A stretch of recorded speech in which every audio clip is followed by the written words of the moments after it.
Hello, everybody. Today is Tuesday, September 16th. It is about 9:30 Eastern Standard Time here in East Tennessee.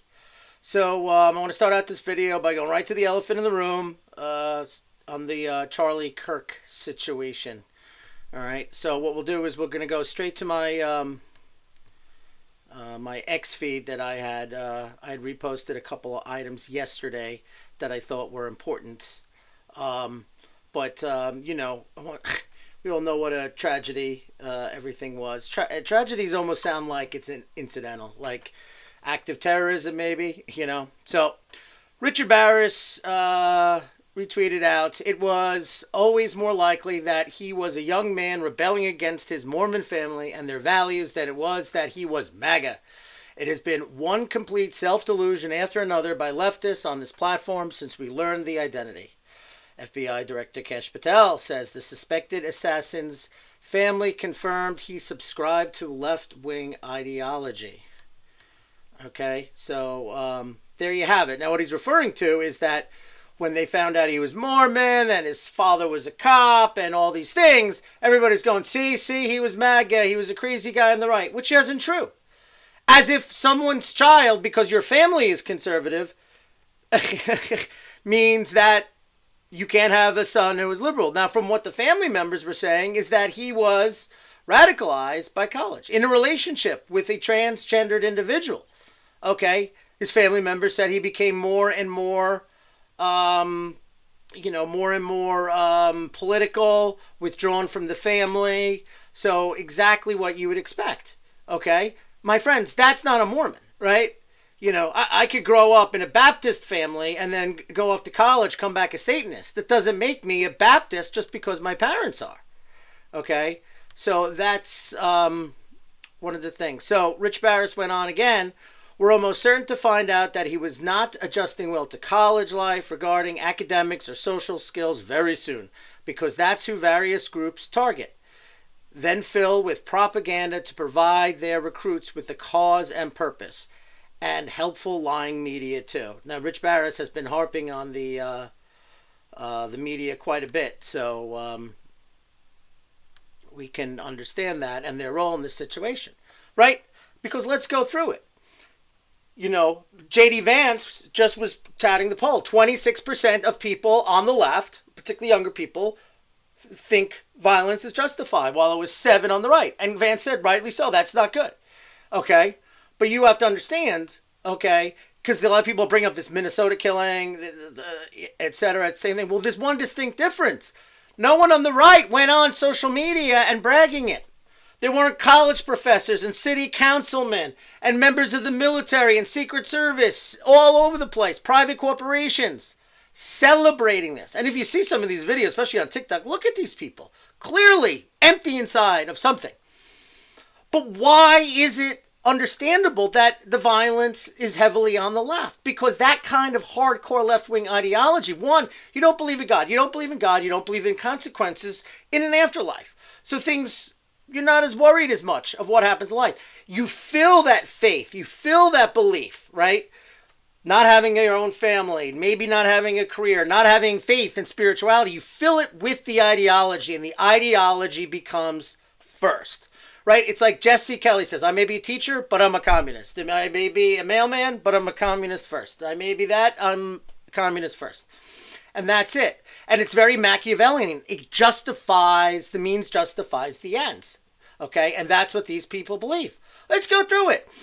Let's go through Trump's first inauguration, Antifa, burning cars, everything going on with that. Let's go. You had the violence on University of California, Berkeley campus, where several people were hurt outside that revolving door and beat up. University of California, Davis, right? You had the media colluding or spouting stuff about everyone's going to die with the House Republican GOP plan, and then Trump was a Putin agent, and a lunatic guy on the left went and shot up a charity baseball event practice, okay? Targeting that. You had the guy in Massachusetts with a hat on. He got the crap beat him out of fast food. There's been a bunch of that. We could go through. How about George Floyd? That was Democratic Party sanctioned violence. Christopher Wray, no friend of MAGA, right? He said, 72 federal officers were, whatever, dozens of cops were killed, $25 billion worth of damage. Okay, and the leader of the Democratic Party at the time, Harris, she's setting up funds for these people. So who's sanctioning what here? Okay, let's see. They target bombed. A GOP headquarters in North Carolina, a GOP headquarters in New Jersey. Okay, that was in the last 2 years, and you hear of all these kind of violent stories like that. The guy in South Dakota who ran the truck into. Okay, you have they're killing the Christians in the school in Nashville, right? Then the one we just had in the Catholic Church. So, who's killing who? Give me the list or whatever, and then show me videos of that where someone on the right is doing it, where we're celebrating, right? How many people have had to resign, right? Or get fired because they're celebrating right-wing violence or conservative violence? I never saw one. I never see one. Okay, so Trump's looking into this with RICO. Okay, this coming from a party that tried to use RICO for the 2020 election in Georgia against Trump. This is the party that went and jailed people, and there were some people on January 6th that absolutely should have been punished for property damage, violence, etc., but the majority did not. All right, they locked up 1,300 people without due process. So some woman just wanted to use the bathroom. People who were let in by the Capitol Police in certain entrances to the building, they went after. How about the school teacher, the school board meetings? All right, putting the FBI sicking on them, pro-life activists. So don't tell me that there was no pro-life activists causing violence. There was no, people at school boards. They were arguing with a point at these school board meetings. Here you have a pattern of violence, many of it funded by leaders in the Democratic Party and their PACs, dark money, etc., right? And just not to mention the violence and the lack of prosecution and no cash bail and all things like that. That's to foment that kind of political violence. That's the ideology that's behind that. You're not responsible for your actions. Therefore, you can just go and take what you want and not go to jail. I mean, you can even throw all that in there. So, this whole thing is absurd. And Charlie Kirk, he was a guy who, who would go into the lion's den and take questions and debate people. He had a debate on Israel. He had a debate on other topics. He went on with the Gavin Newsom and the podcast. So he was always talking and engaging with other people. That's why he was such a threat. And that's why targeting him, especially in an open air environment, because he would not shy away from those venues, made him a perfect target. Okay? So, it's just the whole reaction is disgusting. And I don't want to hear unity. That you don't have unity with some people on the left, that's fine. And I've seen some, Jimmy Dore. And it's the populist left. It's not that hardcore communist left, and it's not that hardcore loyalty to the Democratic Party establishment left. It is more like even Cenk, Yegar, and Kim on the Young Turks. I saw them and their reaction. That was heartfelt. Cenk even said, hey, I've debated him, talked to him. There were issues we agreed on. Okay, the day before, Marjorie Taylor Greene went on to the Young Turks and discussed her positions on it had to do with Israel funding military-industrial complex and all that. So they were links. Okay, that's the point that they were trying to make. You win in the idea of words and thoughts. That's how it's done in the United States. But if you have 26% of people on that equation believe violence is justified, there's no unity with that. You could be shot at any time for any act. You could be going and get signatures for your candidates, you get shot. You could be at a campaign finance, fundraiser, it could get blown up. Okay? You don't live with people like that. There is no unity. And unless the Democratic Party comes down hard on this and separating themselves from these lunatics, okay, because remember, them with the corporate media have fomented this for years with the lies, everything from Russia collusion, and he's a Nazi, and he's fascist, and all that crap, spews this crap with the ideological crap they're learning in colleges. That's why one of the reasons why white educated liberals are the most left-wing group in the United States. They're the ones that are going to elect Mamdani in New York City. Okay? So, in talking about a system that has benefited a lot of these white, wealthy liberals, unbelievable. Meanwhile, Antifa and these guys want to bring down the whole system and implement some sort of communist dictatorship. It's insane to me. Okay? So, you cannot, there's just no unity with that. You can't. You have to defeat them. I don't want to hear the tone down. You have to be led in. These people started keying cars over Tesla. The EV is a left-wing mantra to take on climate change. And because Elon Musk, who's the CEO, makes these cars, you're keying. You've educated people at ski resorts, getting caught on camera keying cars. That's how sick these people are. And if they can do something like that, they can kill. So there's no unity. Okay, that does not mean we resort to violence in any way, shape, or form. You can win the game of words. You don't back down. These big conservative venues have to continue. You just beef up the security. And you have to really investigate these groups and investigate these people. And the corporate media is completely complicit in this. And there has to be some sort of legal angle to try to figure this out. Okay? But at the same time, we don't tolerate the violence. You know, if you're in an event and they're being violent to you, you have a right to defend yourself. Okay? Especially, let's say, if it's in a red state and you have certain laws that favor self-defense. Okay? But that's the world we live in now. We got to defeat these people at core. And the good news is we're seeing all these people being fired. Right? Even Eastern Tennessee State University, some professor was put on leave. One in University of Tennessee, Knoxville, she was put on leave. Okay, because they have the tenure issue and it's going through a review and everything. They're funded by taxpayer monies of the state of Tennessee, the residents of Tennessee.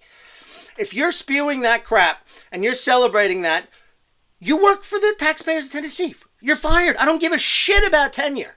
Okay? You don't have a constitutional right to a job paid for by the taxpayer. You go against the values of the will of the taxpayers of Tennessee, you get fired. End of story. And they should be cracking down on these institutions anyway. I believe the Republican Party of Tennessee has been dragging their feet on this. Okay? I'm not going to get into that. But that's just one example. Okay? You're seeing people of media organizations, and you have another anchor who resigned because she stood up against the hatred against Charlie Kirk. And she decided, because she got suspended, so she resigned. She was an ABC affiliate. Okay? But you're seeing all these people losing their jobs and whatever, and that's good. Okay? It's not counterculture. Guess what? I guess you have a right to celebrate, but you don't have a right to a job.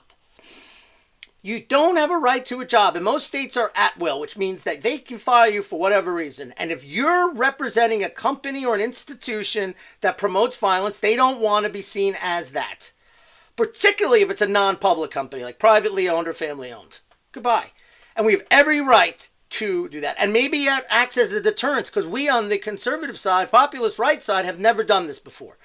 And it's starting to become effective. So that, being vigilant, really hammering this home, really makes a difference. And I've seen people resign from the Democratic Party. One guy put out, he was like an Asian dude, I voted for Obama, blah, blah, blah. And he's like, today I voted Republican. Because you see it. Show me the receipts. Show me this incessant violence. I'm not saying it occasionally doesn't happen. You have a country of 330 million people. There's not jobs all over the place. I get that. Okay? But the celebrating just shows who these people are. So that's my rant on Charlie Kirk. May he rest in peace. I liked him. He has read my comments once on his show. I was pumped about that. I've emailed him before. I've watched his show. I've paid attention to the work TPUSA has done and so forth. So, yes. So I feel bad for his family. His wife, Erica, did a great job last Friday. And I hope he rests in peace and his family just goes forward the best they can with all the support he's getting. So we'll miss you, Charlie. So let's move on to a next topic here. And this is key, and this is getting, this is where the Republicans get sneaky with everything going through. So this is Representative Marjorie Taylor Greene. We have had 0 meetings about voting on a CR, continuing resolution. 0. We have 0 bill text. We knew it was coming for a long time, but Johnson continued the charade of passing our own appropriations. By the way, a CR does not pass any new funding requests for our districts. It is an extension of the Johnson/Schumer/Biden omnibus bill that I and many of my conservative colleagues originally voted no on. Congress should not pass a CR and hand our elected legislative power over to an unelected OMB. That's not how this works. All right, so he's talking about the CR, right? November 20th, it'll fund from September 30th when the funding for the government runs out, and then September 30th, November 20th is what this will take us to, right? Just in time to redo this right around Thanksgiving when nobody's paying attention. This is how these sneaky establishment types operate. So, my thoughts on it. She's right. She's right. So, I was driving back from the gym this morning, and Chris DeGaulle has on Stephen Moore, who I like, okay, traditional supply sider. He's talking about, well, you know, because Trump's come out for a clean CR. What does a clean CR mean? Clean means no ads, no whatever. It's a continuation of existing funding levels till November 20th. He said that shutting down the government, Republicans always get blamed. Okay.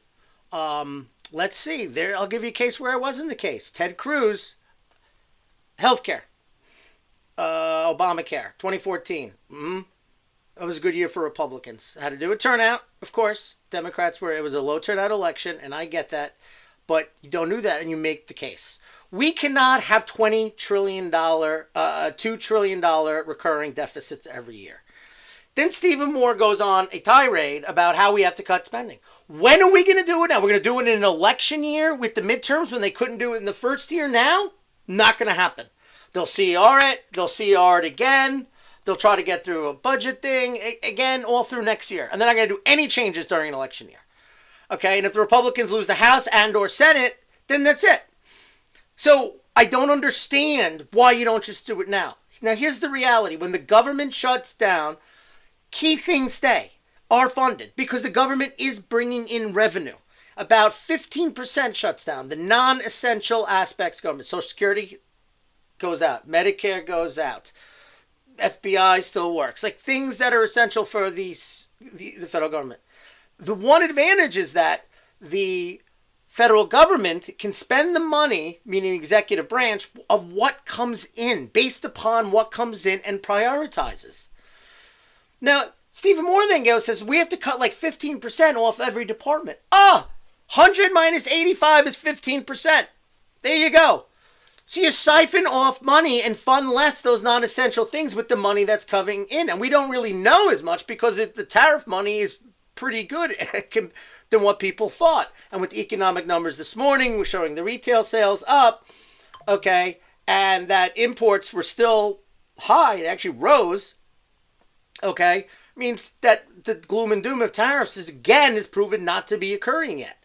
So with that money coming in, you can then just fund what you have to. If there's anything left over, you can put it away or put it to where you're short here or short there, okay? And then you begin to save money. Because if there's no budget in place, because Congress did not allocate the funds, you can't even issue debt on that money. That's why. So what you're doing is you're forcing the government to live paycheck to paycheck. And if you're not increasing the deficit during that period, right? October, it's shut down, you're not increasing the deficit. November, you're not, let's say December. Let's say it goes through like to the new year before they could come up with a deal. That's 3 months of not issuing treasuries. But the treasuries that came due in October, November, and December have now been paid off, and you didn't increase the deficit. So that means the debt actually dropped. And this is important because as I showed you in one of my other videos, the United Kingdom is now the largest holder of U.S. treasuries. Not because they jumped up and bought a whole bunch more, but it's because China and Japan are lessening it because they're replacing it with gold and other currencies and other assets. Particularly China is buying more, BRICS types currencies because they're trading more in their own currencies. So that's not a good situation to be. This is the time to do it, okay? And if you are worried about being blamed for it, look at the media now. No one watches it except for this crap. They're not, their numbers stink. Here's a crazy idea. Make the argument, say why we think it's better. This is our proposal. We cut this, that, and the other. If the Democrats don't want to filibuster, they're filibustering it. Okay?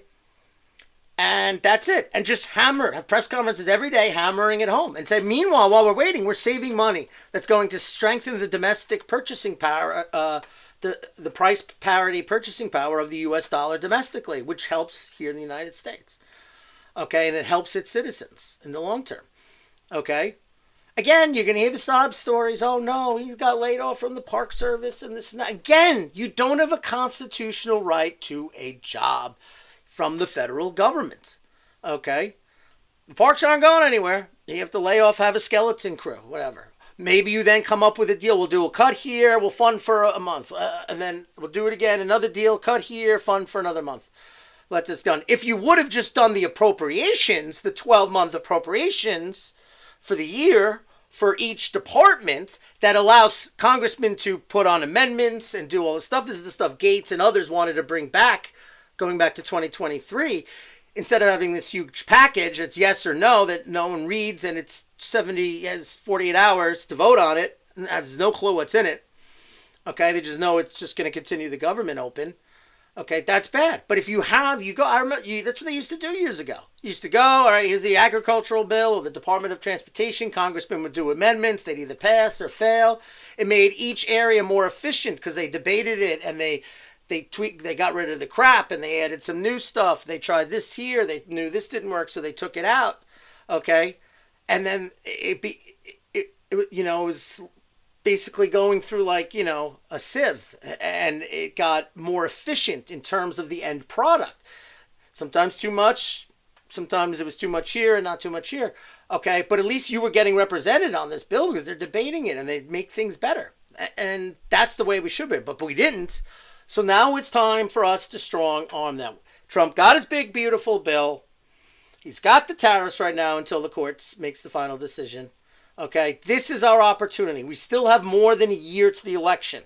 And Americans aren't going to remember a shutdown that happened in the end of 2025 in the midterms of 26. They're going to go by the overall economy and other factors going in at that point. Maybe like if it happened a month before the election, yes. And if you play your cards right and you actually explain to the American people why we're doing this, that's the way to go. So that's my thoughts on the CR. All right, let's move on a little bit here. Okay, here we go.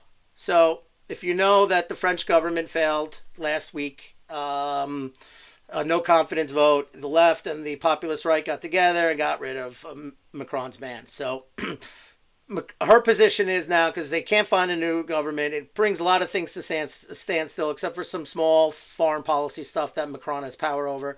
LePen, only elections can end French crisis. Marine Le Pen says the French political crisis won't be solved by a cabinet reshuffle, only by dissolving the National Assembly and going back to the ballot box.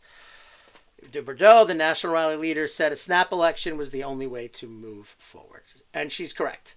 But the difference is if they're going to do that strategic voting, because they have a second ballot, right? You have a first round and then 2 weeks later they have a second round. And then who's ever 1 and 2. So what happened last time, the left and Macron's candidate, whoever's second and third, the third person backed the second person. And National Rally didn't get those seats. National Rally is by far the largest party right now in France. If they are hesitant to do that and actually go where the vote should go and people vote more with their heart and whatever, some people will naturally do that. I get that. But if that's not pushed, you could see the National Rally come out at top. And see what kind of coalition they could come up with as well, okay? Because you still have the Republican Party there, which has like 50, 60 seats, that if National Rally gets close, maybe they can work something out. And that would probably be the best situation. But she's right in France. So now we're going to move to Germany. If you don't know, this is the election that just occurred over the weekend. Basically, this is in North Rhineland province or state of West. It's called North Rhineland-Westphalia.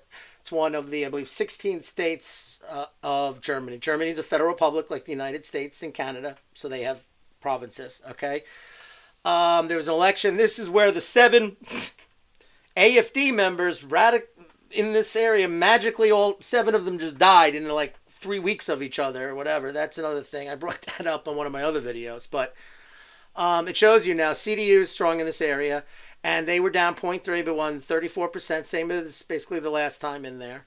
SPD is down about 2 points. That's their left. The Green is down as well from there. Now FDP went down. That's like a centrist party that they have. They always seem part of a governing coalition, but they've been not hitting that 5% threshold lately, as they didn't here. This is a new left party, Alinka. Okay, they got up a little bit, right? Because that's showing the moving away from the more traditional parties, even on the left. And look at this, AFD finishing a strong third, increased their vote share 11.4%.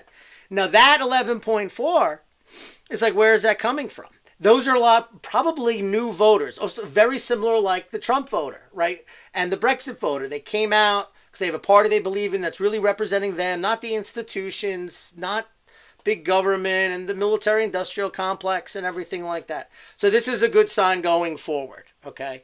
But even if you put them together, they definitely beat the left, you know. And AFD and CDU have definite lines, okay? Even though CDU did run on a strong anti-immigration platform, etc. But it's good. So a lot of this is new voters. Probably some even left SPD to go to National Rally.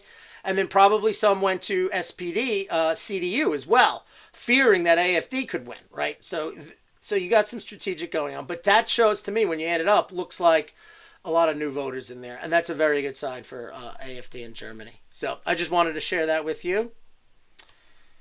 And then another thing from Europe, in the first half of this year, the UK's economy grew faster than all G7 countries. Now, this was put up by the Labour Party of the United Kingdom, Sturmer's party.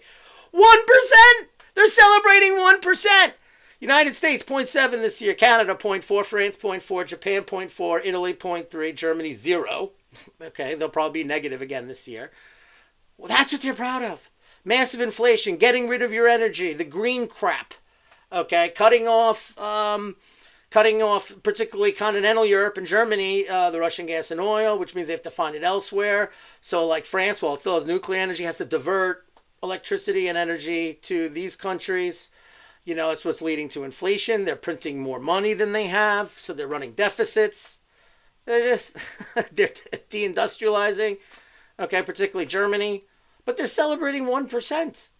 Hello, China is at 5.3% right now. I mean, you can't, the shift that's going on eastward is right in front of our eyes while we're ballooning deficits, right? Russia just paid off $17 billion at the end of last year, increased money to pensioners and military veterans, and it's growing almost at 2%. They had to put in inflation stuff, measures, but they're lowering rates back down again. So that's going to go up. So the BRICS nations are going to start blowing by G7. So I thought I'd share that with you. And this was a pick. Here, let me get that quote in there. Attempts to harm ties with India will fail, Russian Foreign Ministry tells RT. Russia hails India's rejection of pressure to abandon ties with Moscow. The ministry added, relations are steadily and confidentially advancing. Of course! The Biden administration drove Russia into the arms of China, and now the Trump administration is driving India into the arms of Russia and China a little bit. China and India have always had problems. They're getting along now. What it is, it's not the U.S. You're using now tariffs for political weapons, and that's pissing them off. And what's pissing off the Indians as well, why aren't you? China buys significantly more gas and oil than we do from Russia. Why are you doing them? Because the leverage China has, right? All the pharmaceuticals and medical equipment and things we need that are made in China. They can pull that. They could do lots of things. So we go after the second best thing to put pressure on. You just look insane, inconsistent, and you're going to piss them off.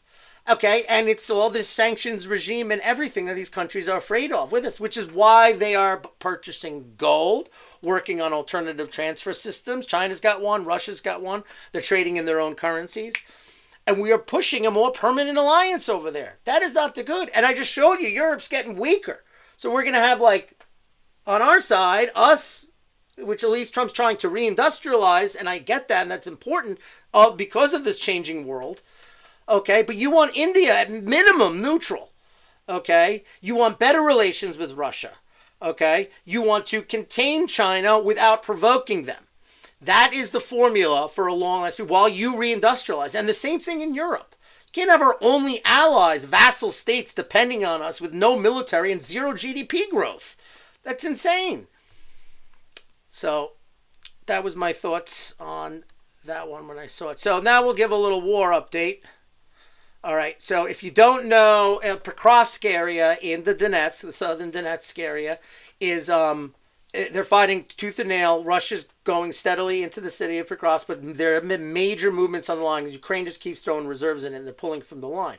However, because of that, Kupiansk, Russia's driven into the central part of the city. This is like the second largest city in the Kharkov region. It is close to the Donetsk region, farther away from Kharkov. And yeah, so Russia's making pretty big gains in the city of Kupiansk and around it. They have complete fire control and everything like that. That has occurred. They've also been advancing. Now in this area, camera got off there. So in this area, this area is the Dnipro-Pokrovsk Zaporozhye area. This is southwest of where Pokrovsk and the Donetsk region is. So you have Donetsk, and then over to the northwest of it, you have Dnipro-Pokrovsk Oblast, and then it also merges with Zaporozhye. Russians are finding that the Ukrainian lines are very thin there, and they're pushing that way. They're also pushing from Zaporozhye north, too, and making huge gains there. And that's allowing them. So the concentration of Ukrainian forces on Pokrovsk is allowing the Russians to put pressure elsewhere. And Russia's been doing that since the failed Ukrainian offensive. They've been trying to thin out. I've seen this pattern of them thinning out Ukrainian forces. And when they have them kind of pinned down, they'll just, like in Pokrovsk, just huge masses amount of fire, FABs, airstrikes, other strike systems, TOAS, flamethrower systems, and they'll keep doing that while they go block for block in these areas, okay? And move really quick, tree line to tree line. Okay, but what they're doing here is they're moving, and what they're pushing north from Zaporozhye, and then they're pushing northwest into Dnipro-Pokrovsk. That means they're pushing around a little bit deeper in Ukraine, threatening more supply lines even more so, and they're actually putting more pressure on Pokrovsk indirectly because of this. Okay, so it's going to eventually force Ukraine to have to divert troops or pull even more out of Pokrovsk. Okay, they're going to lose it. It's just a question of when. So they have a choice: do they lose it with other areas as well? Or do they pull back and try to consolidate? Now, remember, I've made this several times. There are no real major fortifications left once this Donetsk area is taken. Okay, there are all these fortifications around Kramatorsk, Sloviansk, Konstantinivka, this Tri-City area in the northern Donetsk, and then just northwest of Pokrovsk in the southern Donetsk. And that's it for the entire rest of the Donbass, because Luhansk is already completely taken by the Russians. But now they have other territory, and they're going to go behind them. And they're threatening Ukrainian troops on the Zaporozhye line behind them, too, by these gains. So, you know, again, this is why Russia's not going to negotiate. They're taking this. So the question is, do they go to the Dnieper? Now, the Ukrainians are going to have a hard time defending from here to the Dnieper because it's like Kansas and open with no fortifications after this line falls. Which is why Ukraine is throwing everything they have left into this. All right, so I wanted to share with you that map.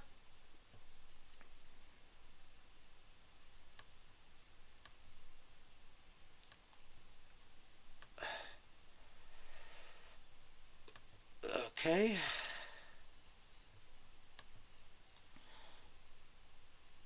So